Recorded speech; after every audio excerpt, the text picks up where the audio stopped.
the last bit of chemical nomenclature that we're going to talk about is naming one particular type of compound, which are called acids. We'll talk a lot more about acids later in the semester, but they show up a lot starting from the very beginning of the class, and particularly in your labs, so I want you to be familiar with how to name them.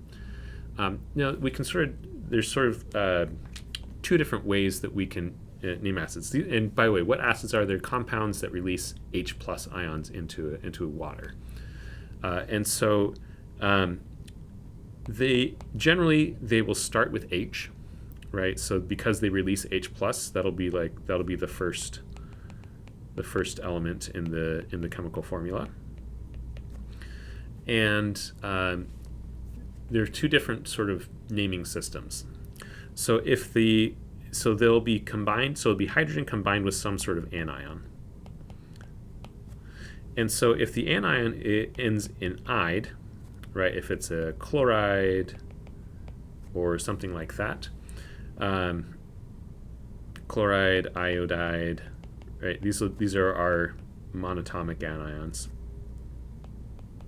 Things that are not polyatomic, right? Just have one atom. The naming convention that we use is that we say hydro, and then we use the name of the anion that's present, but we switch out our ide ending and we put ic instead. So hydrochloric acid, we write out that, have that acid after it, and that is HCl. That is the name of this acid. If it's instead H with iodide, that would be hydroiodic acid. And there's a list of common acids that's on your common ion sheet that some of them follow this. Now, we can also make acids from different types of ions.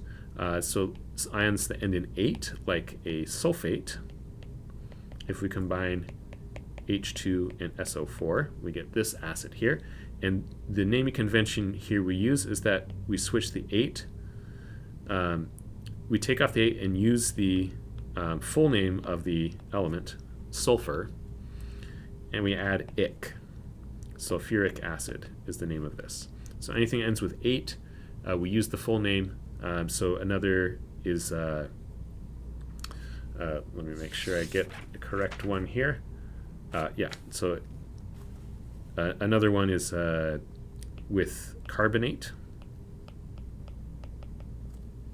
So we combine H2 with CO3. Carbonate is CO3 2-. We get carbonic acid. All right, so we cut off that ate ending, add the ic ending, and we get that ending. And the last possibility we have is that if something ends in ite, so there are some of our polyatomic ions that end in ite, so something like chlorite, which is this ion here, Cl2-. So HClO2 is an acid here. We, instead of using the ic ending, we use the us, OUS ending. So this would give us chlorous acid. All right. So all of this nomenclature, I know there's quite a bit, all of this is summarized in this handout that is available on Moodle. So this chemical nomenclature handout with maybe even a couple of minor details that I may have forgotten to mention in the video. Check your textbook, read through your textbook, and also read through this. But this is a good summary of everything we've gone through over the last couple of videos. So naming ionic compounds, salts, cations, things that have variable charges, and how do you name the anions. And then a little bit more about where these names of the polyatomic anions come from with containing oxygen. There's some specific endings we use, these ite and ate. And if there's a hydrogen attached, you get hydrogen carbonate, hydrogen phosphate. We didn't talk about that, but that's in the list of common ions for you to memorize. And then naming acids here, and binary molecular compounds. And then finally, we haven't talked about this, but elemental substances, we just use the symbol for the element, don't put any charges on it. And there are some elements that are gases, that contain more than one atom, and this is a list that you should be familiar with, specifically hydrogen, nitrogen, oxygen, fluorine, chlorine. Those come as two atoms together. They form molecular compounds as gases.